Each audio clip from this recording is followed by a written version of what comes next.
예, 반전의 하나님이란 제목으로 하나님 말씀 증거하도록 하겠습니다. 로마서 9장부터 11장까지는 바울이 동족이 구원받지 못하는 딜레마에 대한 이야기를 하고 있습니다. 그 중에서도 마지막입니다. 우리 차례대로 한번 살펴보겠습니다. 첫째는 딜레마에 빠졌을 때 반전의 하나님을 믿어야 된다라는 것입니다. 반전의 하나님이 뭐죠? 우리가 생각을 하잖아요. 그래서 쉽게 단정을 하거나 예단을 하거나 그러지 말라는 것입니다. 끝이다 뭐 이렇게 포기하거나 그러지 말라는 거예요. 그 양키스에 있던 그 야구 선수 때문에 유명해진 얘기죠. 요기 베라라고. 끝날 때까지 끝난 게 아니다. 우린 다 끝났더니 알잖아요. 근데 역전도 되고 그래요. 야구는 9회 말 투아웃부터 뭐 이런 말도 있죠.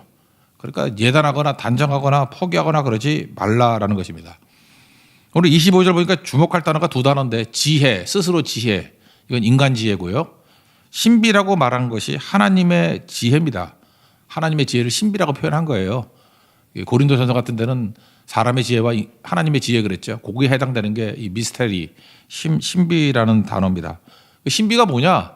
하나님의 지혜인데 반전이라는 거예요. 리버설. 그리고 역설, 파라독스 이런 겁니다. 다 뒤집어진다 그런 뜻이에요. 네 머리를 뭐라 하러 그런 거죠.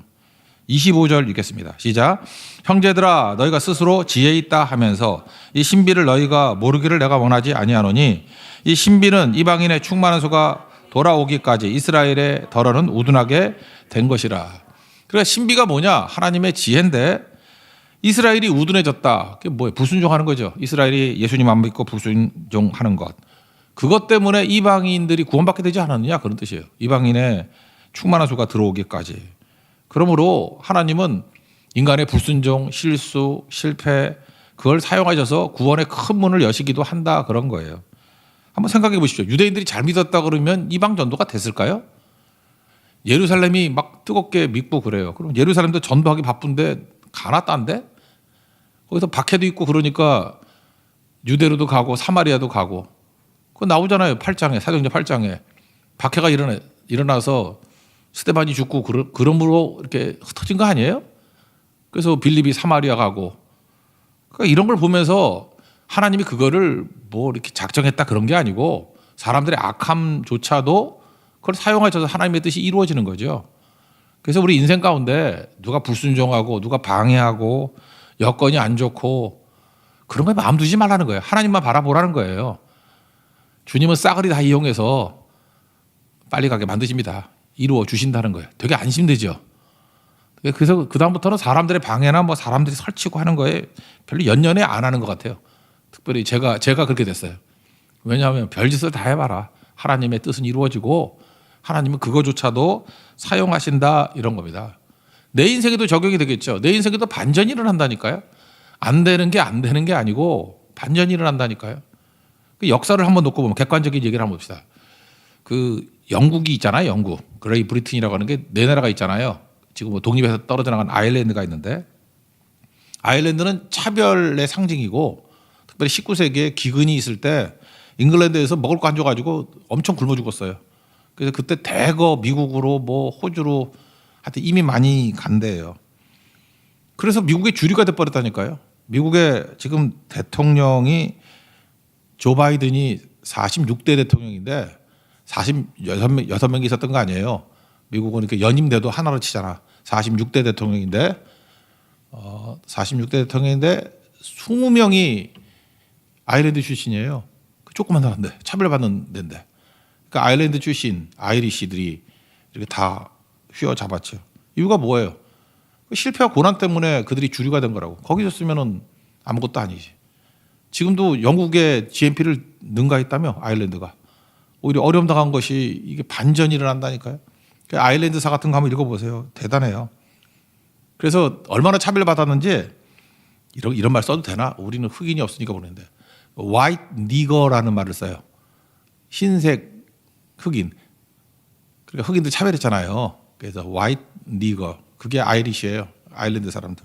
그런 대접받고 그다음에 하여튼 영국 사람들이 나쁜 건 다 갖다 붙였어. 남편이 옛날에 여자 때리고 막 그랬잖아. 그래서 남편이 여자를 꽉 때리면 눈 같은 데 멍이 들잖아요.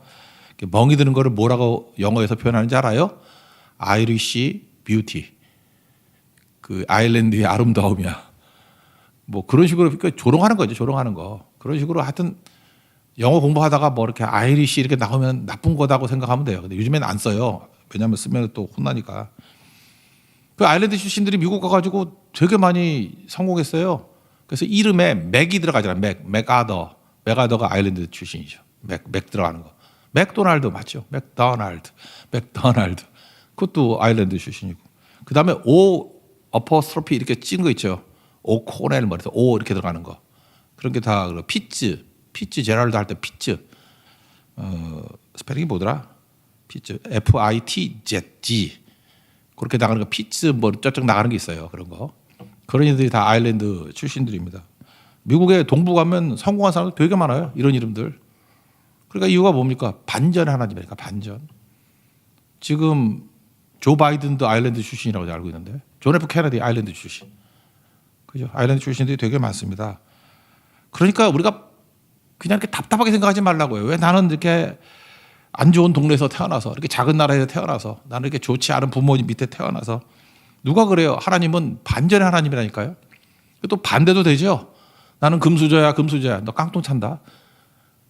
그럴 수도 있다는 거예요. 반전의 하나님이니까.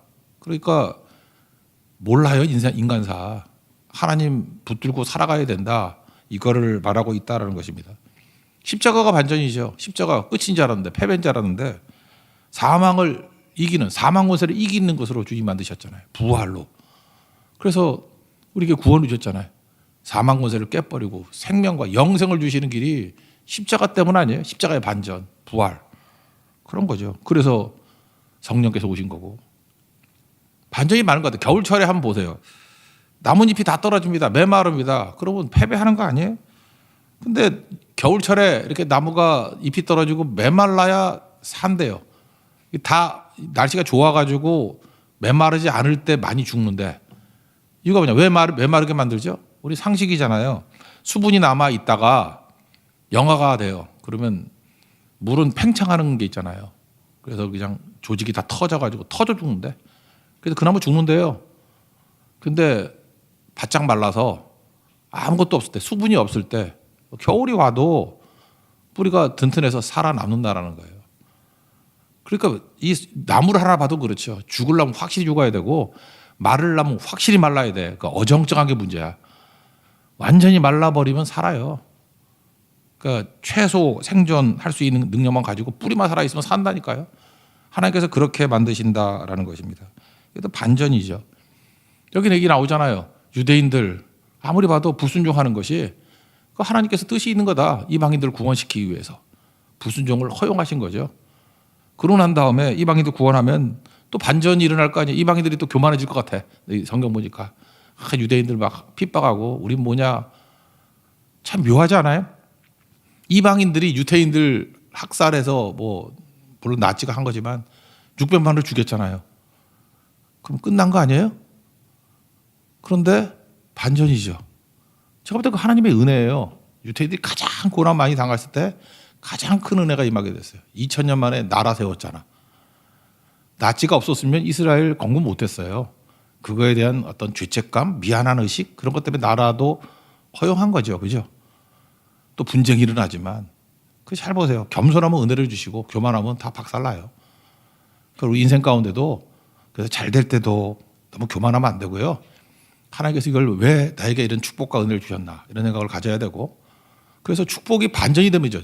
우리 축복받으면 다 타락하잖아요. 이렇게 마음이 느슨해지고 그렇지 않은 게 또 반전 아니에요? 저 사람은 부자가 되는데도 저렇게 겸손해.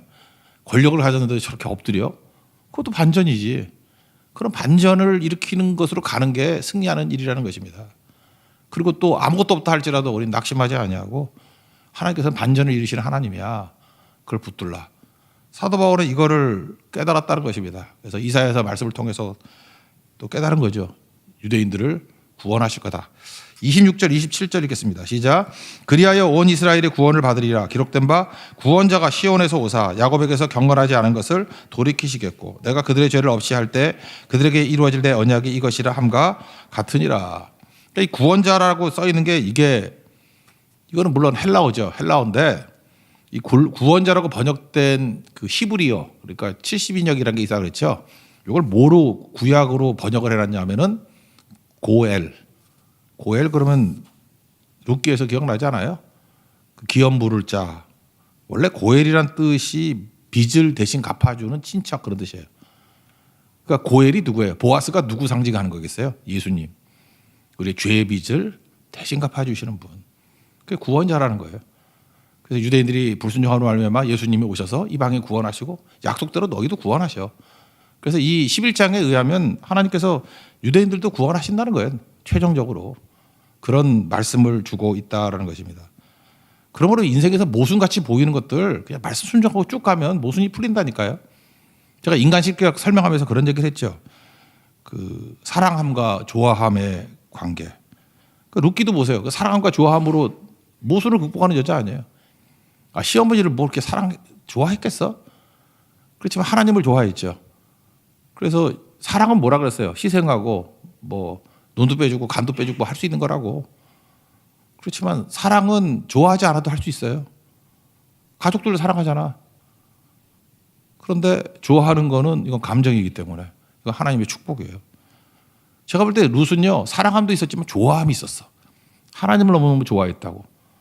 그래서 희생하면서 사랑하면서 간 거예요. 가다 보니까 시어머니도 좋아지잖아. 시어머니가 시집 보내려고 그러고 나중에 보아스도 좋아지잖아요. 그렇죠? 그래 도와주고 원래 여자가 대시해가지고 이불 속에 들어와 버렸는데 그런 거 돌에 맞아 죽어야 되거든요. 옛날 같으면. 그럼에도 불구하고 숨겨주잖아요. 남들 보지 않게 조심스럽게 가라. 그러면서 보호해주고 뭐 먹을 거 왕창 주고 그 다음에 또 반전이 일어나죠. 기업 물을 자가 1순위가 있었다고요. 고엘이. 근데 그 사람한테 이 여자 데려가면 빚 다 네가 갚아야 돼.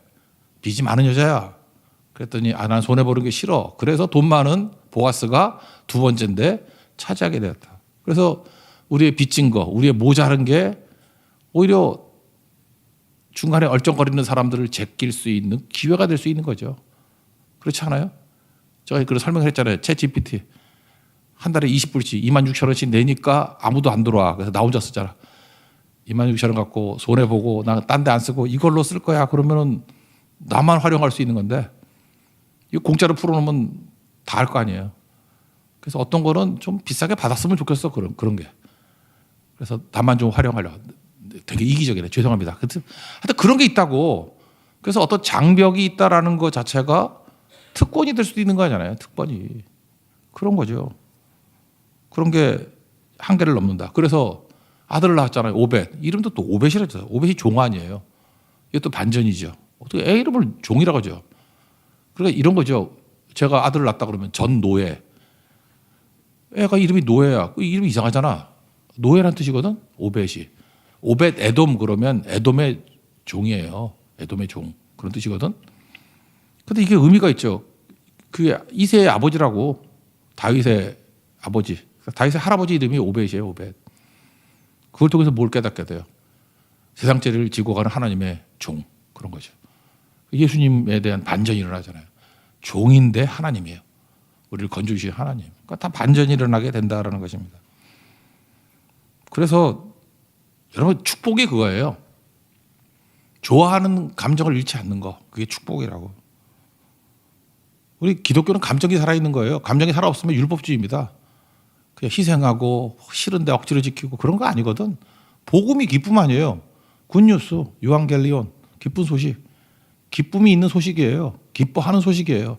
소식 듣고 기뻐하는 거라고.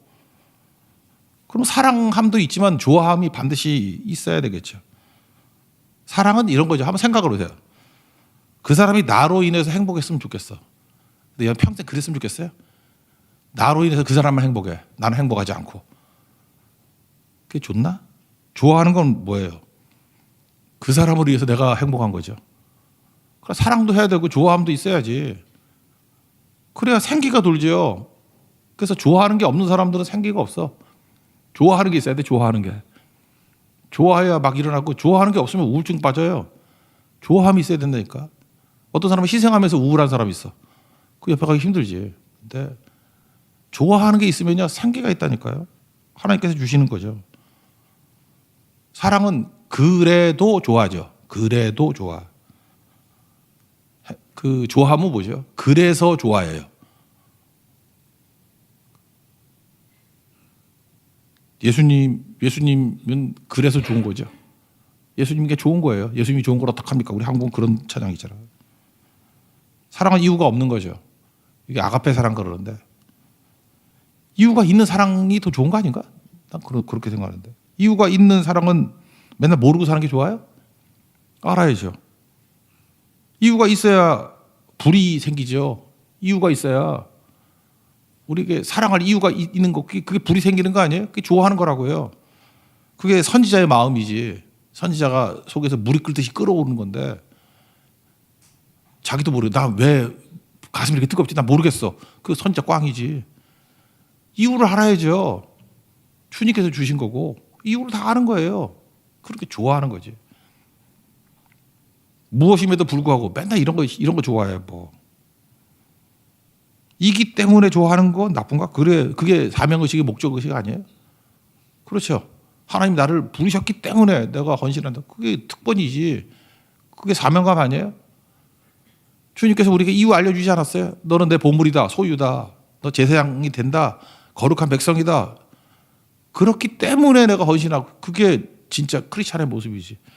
아무것도 모르는 깡통. 아, 성경 공부 안 해요. 몰라요. 그냥 좋은 게 좋은 거예요. 그리고 뛰는 거 뭐 바보지 그거. 사랑하면 눈물이 난데 계속 울으려고. 우는 것도 좋지만 좋아하면 가슴이 설레요.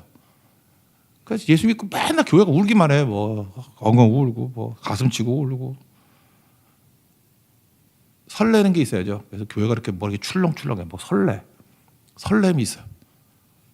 그렇게 좋은 거예요. 설렘이 있는 게. 단점거리도 사랑하는 게 사랑이라 그런다면 장점을 기뻐하는 거. 단점 사랑하는 거 우리 크리스찬들 잘해. 그래서 누구 망치는 거 있으면 되게 사랑하고 막 그래. 누구 병 들었다 죽는다 그러면 가서 울어주고 그래. 좋아하는 게 중요해. 장점을 기뻐하는 게 좋아하는 거잖아요. 누가 좋은 대학 갔다 뭐 잘 됐다 그러면 썰렁해. 장점을 기뻐해 주는 게 좋아하는 거 아니에요. 이게 격려죠. 추진력이 생기고. 그래서 좋아함을 잘 활용하십시오. 좋아함이 있어야 돼요. 좋아하는 것이 성령이 주시는 능력이다. 좋아하면 축복이다. 그런 겁니다. 그래서 여기서 사랑이라 표현했지만 이게 좋아하는 거예요. 복음의 관점에서 유태인들은 원수죠. 근데 하나님의 선택의 관점에서는 사랑한다는 거예요. 하나님이 유태인들 좋아해요. 그러므로 불신자를 할지라도 함부로 무시하면 안 됩니다. 하나님이 그 사람 좋아해요. 그죠? 좋아한다고. 그러므로 우리가 그들을 위해서 나가야 된다는 것입니다. 28절입니다. 다 같이 읽겠습니다. 시작. 복음으로 하면 그들이 너희로 말미암아 원수된 자요. 택하심으로 하면 조상으로 말미암아 사랑을 입은 자라. 하나님이 조상의 약속을 가지고 그 사람 참 좋아한다 그거예요. 그러니까 우리가 아무나 함부로 무시하거나 그러면 안 된다. 그게 되게 중요하다라는 것입니다. 뭐 이 정도 설명하면 되겠죠. 거기까지만 하겠습니다. 두 번째, 은사를 보면 부르심이 보인다라는 것입니다. 29절 다 같이 읽겠습니다. 시작. 하나님의 은사와 부르심에는 후회하심이 없느니라. 부르심이 뭐냐 그러는데 주님이 뭐 말씀으로 이렇게 부르시는 것도 있지만 은사를 통해서 부르실 때도 되게 많아요. 나의 부르심이 뭡니까? 하나님께 은사 주신 거거든요. 은사 원리 세 가지 얘기했죠. 잘하고 좋아하고 옳은 것. 일단 여러분들 잘하는 것들이 있습니다. 뭐 특기라고 그럴 수도 있고 장점이라고 그럴 수도 있고 특기가 좀 맞겠네. 잘하는 게 은사예요. 일단 노래 잘하는 거 은사죠. 뭐 아무나 노래 잘하나? 미술 잘하는 것도 은사고. 그래서 자기 은사대로 가면은 월등해집니다. 박태환 선수 같은 사람이 수영하잖아요. 월등하잖아요. 근데 우리 같은 사람, 저 같은 사람이 수영하면 열등하죠. 예, 월등이 아니라 열등하다고. 그리고 열매가 있어요. 근데 은사가 없는 사람이 하면 열매가 별로 없어요. 달란트 비유에서도 보세요. 뭐 남겼다 그러는 게 무슨 뜻입니까? 잘한다 그런 뜻이잖아요. 그러니까 은사대로 일하면 잘합니다. 그래서 잘하는 거 하십시오. 내가 뭘 잘하나. 그래서 주변에 좋은 선생님들이 있어야 돼. 그 사람이 너 뭐 잘해, 되게 잘해, 너 그게 되게 좋은 인상을 주고 있어, 좋은 영향을 미치고 있어. 자꾸 이런 얘기를 들어야 돼. 그러니까 좋아하는 게 있어야 된다니까. 좋아하는 사람들은 말을 해줘, 그런 거를. 근데 희생하는 사람은 말을 안 해. 그냥 혼자 꿍하니 앉아가지고 맨날 눈물만 흘리고 설렘도 없고. 잠깐 얘기해 줘야 돼요. 너 그 각도로 쳐다볼 때 되게 예뻐, 이런 거 얘기해 줘야 돼요. 그래 그 각도로 쳐다보지. 두 번째는 좋아하는 거 해야 돼요. 잘하는 거, 그다음에 좋아하는 거. 좋아하는 거 하면 힘들지가 않아요, 일단. 그러니까 힘들다라는 건 좋아하지 않는 거야. 좋아하는 거는 힘들지 않고. 그래서 은사가 체력인 줄 아는데 체력 아니에요. 좋아하는 건 안 지쳐. 그 좋아하는 거 하셔야 돼요. 그리고 몸이 안 망가집니다, 좋아하는 거 하면. 어떤 분이 저한테 그러더라고. 아, 목사님이 그렇게 설교를 많이 하고 어떻게 살아요? 좋아서 그래, 좋아서. 내가 싫은 거라 그러면 이미 죽었어. 좋아서 그래, 좋아서. 저 설교하는 거 좋아해요. 그럼 됐죠. 너무 동정하지 마. 나 좋아해. 근데 싫은 거 뭐 하라 그러면 정말 힘들죠. 하기 싫은 거 하라 그러면. 그러니까 내가 볼 때 담임 목사하고 부교육자하고 차이점이 그거야. 담임 목사가 좀 더 뛰어도 덜 지치는 이유가 사역을 디자인할 수 있잖아요. 그죠? 어떻게 사역한다고 디자인. 그러니까 자기가 좋게 디자인할 수 있는 거지. 부교육자 때는 그게 안 맞잖아, 엇박자로. 그래서 부교육자들 잠깐만 욕하지 말라고 되게 힘들게 하는 거야. 지금 죽지 못해 일하는 거야. 그거 굉장히 자기가 디자인하지 않은 사역을 지금 맞춰야 되니까 되게 힘든 거죠. 근데 그것도 능력이지. 저도 그랬어요. 그건 맞출 때 그때 많이 성장하더라고. 그러니까 서로 좋은 거 봐야 돼, 좋은 거. 그죠? 그게 좋아하는 거. 세 번째 오라이드죠. 그 잘하고 좋아하고. 근데 오라이지. 도둑질이 그런 거 아니야? 도둑질 되게 잘해. 탁 하면 뭐 손목치기, 뭐 소매치기 되게 잘해. 탁 하면 뭐 탁탁 하면 먹고. 너무 재밌어해. 아, 뭐 도둑질 이건 너무 즐거워요. 감옥 가잖아. 옳은 거야지, 옳은 거. 도박 타짜야, 타짜. 뭐 탁 하면 여기에 막 밑장 빼기 뭐 이런 거 다 되게 잘해. 너무 좋아해. 막 희열이 있고. 밤새도록 하겠어요. 차례 한 번 또 화투는 쳐요. 그게 옳은가 그게? 이렇게 잘 따지세요. 그래서 이 세 가지가 맞는 것들을 되게 보면 이게 부르심이에요. 그 일 해야 돼, 그 일. 그래서 빨리 은사를 발견하고 부르심대로 일할 때 후회하심이 없죠.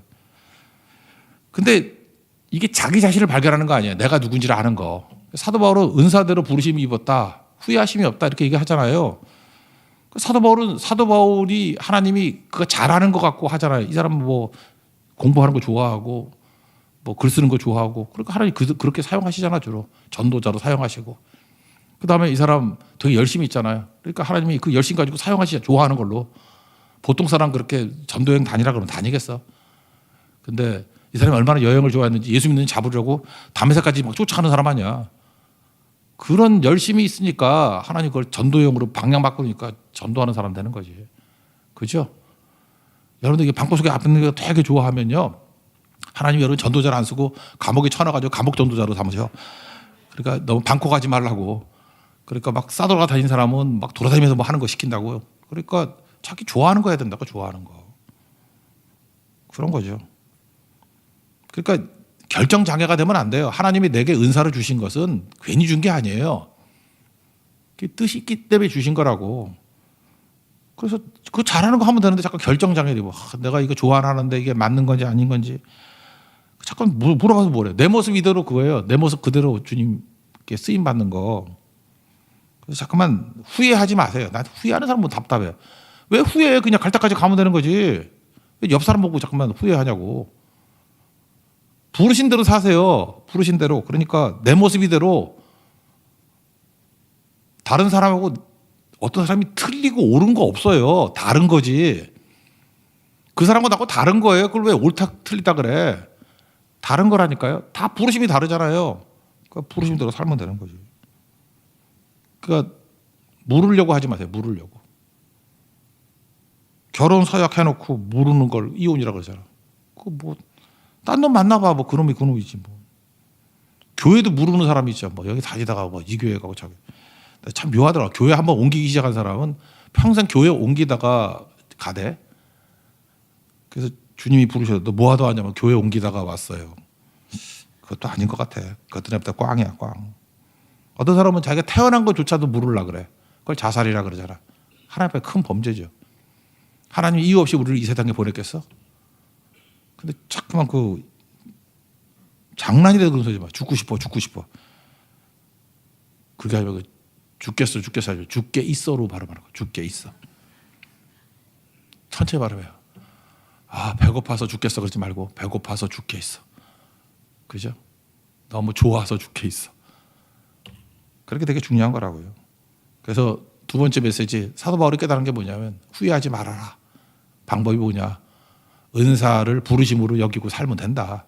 이게 뭐예요? 내 모습 이대로 충성하고 살라는 거예요. 그래서 복음이 뭐냐? 그랬더니 내가 뭐 변화되는 거를 추구하는 게 복음이 아니고 그냥 나의 부르심, 내 은사를 감사하고 찬양하는 게 그게 복음인 것 같아요. 복음으로 변화됐다는 게 환경이 변화되는 게 아니야. 그냥 있는 모습 그대로 하나도 변화가 안 됐는데 옛날에 이게 원망스러웠는데 지금은 감사가 돼. 옛날에 잠깐 더 뛰쳐나가려고 그랬는데 지금은 좋아 이게. 내가 요즘에 계속 고민하는 게 뭐냐면 다이어트가 하나님의 뜻일까 아닐까 이런 생각을 해봐요. 이걸 억지로 막 안 먹고 빼가지고 날씬해지는 게 뜻일까? 아니면 그냥 자연스럽게 먹을 거 먹고 살다가 죽는 게 하나님의 뜻일까? 점점 후자라는 생각이 많이 들어. 그죠? 내가 보니까 마른 사람이 더 빨리 죽어. 그리고 우리 교회도 뚱뚱하신 분들이 있는데 암수술해도 10kg씩 빠진다고 암수술하면 지금 3번, 4번에도 살잖아. 이동건 집사님. 이유가 뭐냐? 옛날에 엄청 뚱뚱했거든. 그러니까 지금 몇 번 하니까 날씬해지셨어. 점점 보기 좋아지는 것 같아. 이제 더 하면 안 될 것 같고. 예. 그러니까 뭐 통계도 나오잖아요. 마른 사람보다 약간 비만인 사람이 오래 산다고. 그러니까 하나님이 나이살을 왜 먹게 만들었어요? 나이살 먹게 만든 이유가 뭘까? 너도 곧 암수술 하게 될 거야. 10kg쯤 여분을 남겨둬야 돼. 이게 되게 중요한 거죠. 안 그래요? 근데 빼짝 말라가지고 이런 분은 그냥 곧장 가. 지금 40kg인데 10kg 빠지면 30kg인데 뭐 가야지 뭐 어떻게 하고. 그런 생각을 했어요. 그래서 제가 이 다이어트에 대해서 내가 신학적인 이론이 다 확립이 되면 내가 설교할게요. 아직 미숙해 있기 때문에. 그래서 뭐 이렇게 억지로 하는 게 아닌 것 같아. 하나님께서 뭐 필요하니까 이렇게 주신 거 아니에요? 필요하니까. 나이 들어서 눈이 심심해지는 이유가 뭐예요? 이제 책 그만 보고 기도하라는 뜻이고. 귀가 안 들리는 뭐예요? 귀가 안 들리네. 나는 황우르 목사가 지금 난청에 온 거에 대해서 내가 고민을 많이 했어. 내가 되게 사랑하거든. 좋아도 하고 기도도 하고. 보니까 너무 예민해. 요즘에 보니까 사람들 말에 대해 예민해. 그래서 좀 그만 들으라고. 하나님의 음성만 들으라고. 하나님의 음성은 난청하고 아무 관계 없어. 그냥 들으면 되니까. 그죠? 그런 거예요. 우리 집 강아지는 하나도 안 들려. 그러니까 걔는 팔자가 좋아. 제가 가도 옛날에는 의무가 있잖아. 강아지의 의무가 뭐예요? 주인이 오면 춤을 춘다, 덤블링을 한다. 근데 너무 늙었어. 안 들려. 그래서 못 들은 척해. 그래서 계속 자. 근데 욕도 못해. 안 들리거든. 그래서 걔는 퍼지게 자고 나는 신경 안 쓰고. 그런 거래요. 그런 거. 오히려 이게 편해질 수도 있는 것 같아요. 그죠? 하나님이 후회하지 않으십니다. 좋은 거 주셨다. 그거 붙들었으면 좋겠어요. 마지막 세 번째. 하나님의 지혜와 지식에 대한 찬송이 막 나와요. 근데 뭘 찬송하느냐 하면은 우리가 납득하지 못했던 또 다른 세계가 있다라는 거예요. 이거 좀 말이 그런가? 육과 영 그러지 말고 인간계와 영계가 있는데 인간계와 영계가 이렇게 연결돼 있거든요. 연결돼 있어서 영적인 세계가 약화됐을 때 우리 육적인 세계, 인간계를 쳐가지고 이 밸런스를 맞추게 만드는 게 있다. 뭐 이런 뜻이 있어요. 일단 33절 읽겠습니다. 시작. 깊도다 하나님의 지혜와 지식의 풍성하며 그의 판단을 헤아리지 못할 것이며 그의 길은 찾지 못할 것이로다. 그러니까 하나님의 지혜에는 반전과 역설이 있다 그랬죠. 근데 이런 일이 이루어진다라는 거예요. 뭐 30절부터 32절까지는 뭐 앞에 다 살폈던 얘기니까 불순종이 우리 긍휼을 불렀다 그런 거죠. 유대인들의 안 믿는 것이 이방인들에게 사랑이 됐고 또 이방인들의 불순종이 나중에 나타날 거라고 그게 유대인들의 사랑으로 드러난다. 뭐 이런 거라고요. 이제 그 다음 얘기를 한번 해봅시다. 이 자연을 하나님이 만드셨죠. 이 우주로요. 자연 질서를. 그러면 보통 이신론자라 그러잖아요. 디이즘, 기계론적인 세계관을 갖고 있는 사람들. 하나님이 세상을 만들어 놓고 난 다음에 법칙도 만드셨지 않냐. 하나님이 스스로 만든 법칙을 스스로 깨버리면 그게 기적인데 그럼 모순 아니냐. 뭐 이런 식으로 접근을 하고 있더라고요. 그래서 나도 옛날에 속았어. 그래 일리가 있네 그랬는데 그 친구가 모르는 게 뭐가 하나 있냐면 인간계와 눈으로 안 보이는 영적인 세계가 있어요. 영계가 있다고. 그러니까 인간계와 영계가 이렇게 서로 교감을 하고 있는데 이 밸런스가 깨져버릴 때가 있잖아요. 그러니까 또 다른 말로 하면 육의 세계가 다가 아니라는 거예요. 영적인 세계와 연결이 돼 있습니다. 인간계와 영계가 연결이 돼 있어요. 그래서 영적으로 너무 미약해져 있으면은 영적인 세계가 너무 미약해져 있으면 인간계를 깨버리는 거야. 그래서 영적이 되게 만들어서 밸런스를 맞춰 나가는 거. 그런 게 있다니까요. 이런 걸 다 뭐라 그러냐면 역설이라 그래. 파라독스라고. 성경에 보면 살고자 하면 죽을 것이고 뭐 그런 거 있잖아요. 죽고자 하면 사는 거 뭐 이런 거. 자기를 부인하고 자기 십자가를 지고 뭐 그러면 산다 뭐 이러는 거. 그러면 살고자 하면 뭐가 살고자 하는 거예요? 내 육이 살고자 하는 거야. 육을 막 키우려고. 그러면 이게 인간과 연계를 연결시켜야 해석이 되는 거죠. 그럼 영이 죽어. 반면에 육이 너무 비대해져 있는데 육이 박살이 나는 거예요. 그래서 죽고자 하면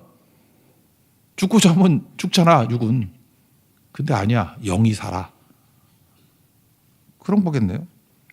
먼저 된 자가 나중 되고 나중 된 자가 먼저 되고 뭐 그런 거 있죠. 먼저 와가지고 육적으로 좋았는데 영이 꽝 된 거야. 오히려 조기 성공 좋은 거 아니라고. 근데 나중 돼가지고 꼴찌로 와가지고 헉헉대고 있는데 그것 때문에 영이 막 살아난 거예요. 이게 인간계와 영계를 연결시켜야 해석이 되는 거예요. 높이고 자면 낮아지고 낮아지면 높아지고. 그 역설이죠 역설. 지금 바울이 그 얘기를 하고 있는 거예요. 그러므로 무슨 얘기냐. 이 세상을 살면서 단순 논리를 가지고 살면 안 되고 단순 논리만 가르치면 안 된다라는 거예요.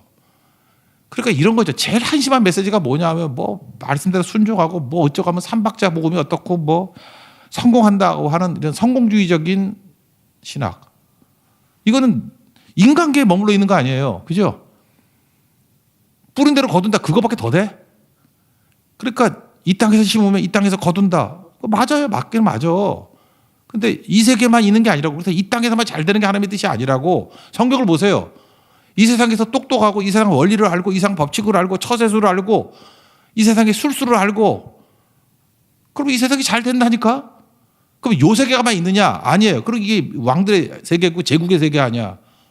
주님이 어느 순간 개입하셔서 박살내버리잖아요. 인간은 인간계로만 사는 게 아니라니까요. 뭐가 있어요? 영계가 있다고. 영적인 세계가. 그래서 이걸 박살내야 영이 살아난다고. 그래서 이스라엘이 육을 갖다가 박살냄을 통해서 영이 살잖아요. 그게 바벨론 포로 아니에요? 그 우리에게 그런 게 없냐고. 있죠.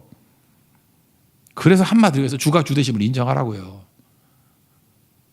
이거는 이거 하나만 기억하면 좋겠어요. 인간계와 영계가 있다. 이 성경에서는 그냥 바울은 육과 영이라고 그랬어. 육과 영. 육이 있고 영이 있다고.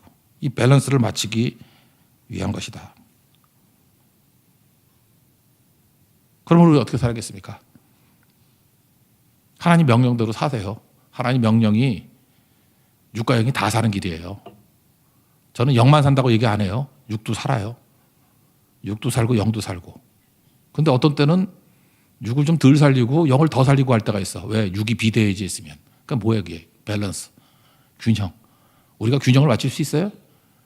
균형이 뭔데? 최적인데. 한국 사람들이 도저히 이룰 수 없는 요구를 하죠. 뭐 줄까요? 그러면 적당히. 적당히 하나님만 하셔. 우리가 어떻게 적당히 줘요? 말을 해야지. 적당히 모르죠. 적당히 이게 최적화잖아. 최적화. 최적화를 우리가 할 수가 없잖아요. 근데 하나님은 하신다고. 뭘 통해서요? 말씀을 통해서. 또 하나 뭐예요? 우리 좋아함을 통해서. 마음에 소원을 두고 행하신다 그랬잖아요. 좋아함을 통해서. 현실은 모순이고 패러독스야. 근데 밀고 나가보세요. 풀어주셔요 이거를. 그게 믿는 하나님이라고. 그래서 사도 바울이 막 찬양해. 누가 뭐 하나님의 지혜를 알고 뭐 지식을 알고 니네가 뭐 하니? 그냥 하나님이 다 하시는 거야. 우리는 하나님께서 왔고 하나님으로 과정을 통과하고 하나님께 돌아가는 거야. 그래서 이걸 갖다가 그냥 뜻없는 찬송이라고 생각하지 말고 굳이 말한다면 인간계와 영계가 연결되어 있는데 우리는 최적이 뭔지 모르는데 하나님은 이거를 주도하시는 하나님이다. 그러므로 우리가 찍소리 말고 찬송이나 하자. 그 뜻이에요. 마지막 읽고 마치겠습니다. 34절부터 36절 시작. 누가 주의 마음을 알았느냐? 누가 그의 모사가 되었느냐? 누가 주께 먼저 드려서 갚으심을 받겠느냐? 이는 만물이 주에게서 나오고 주로 말미암고 주에게로 돌아갑니다. 그에게 영광이 세세에 있을지어다. 아멘. 마지막 동족의 구원의 문제의 딜레마를 이렇게 합니다. 반전의 하나님이 있다. 그리고 우리 예단 뭐 추측 단정 이런 거 하지 마라. 그리고 이 밸런스를 맞춰 사는 길이 뭐냐? 이 모순적인 삶, 이 반전의 하나님 속에서 우리가 어떻게 사느냐? 은사가 부르심이라는 거예요. 좋아하는 거, 은사대로 살라. 그게 부르심이다. 좋아하는 거 살라. 그게 부르심이다. 그리고 마지막은 뭐죠? 하나님의 지혜와 지식에 대한 놀라움을 찬송하고 있는 거예요. 이거는 더 큰 스케일이죠. 눈에 보이지 않는 세계와 보이는 세계의 균형. 인간계와 영계의 균형. 하나님 이런 걸 이루시는 분이다. 그러니까 하나님 앞에 누가 교만할 사람이 있습니까? 여러분 영계를 알아요? 모르지. 이거 보니까 갑자기 저는 욥기 38장 이하가 생각났어. 하나님 와가지고 네가 뭐 창조 때 알았어. 영적인 세계를 알아. 뭐 그런 지식을 알아. 다 모른다잖아. 깨갱. 그 다음 뭐라 그래요? 말씀만 하옵소서. 따르겠습니다. 그게 답이에요.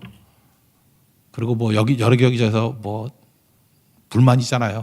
뭐 어찌하여 뭐 이러니까. 하나님 성소에 들어갔더니 깨달았다. 그 얘기가 뭐예요? 우리가 뭘 알아야 알기는 하나님께서 이루시는 걸 통해서 마지막에 알게 된다. 그러므로 우리에게는 명령대로 순종하고 우리 마음 가운데 주시는 조함이 있거든요. 그걸 모순을 갖고 순종함으로 나아가다 보면 인생이 풀리는 거라고. 그게 왜 모순인 같이 보이냐면은 인간계와 영계가 연결되어 있기 때문에 그렇다고. 뭘 믿습니까? 하나님 우리에게 제일 좋은 것을 주십니다. 믿습니까? 그 승리하는 모습으로 살기를 축원합니다. 자리에서 일어나겠습니다. 주가 주 되심을 찬양하겠습니다.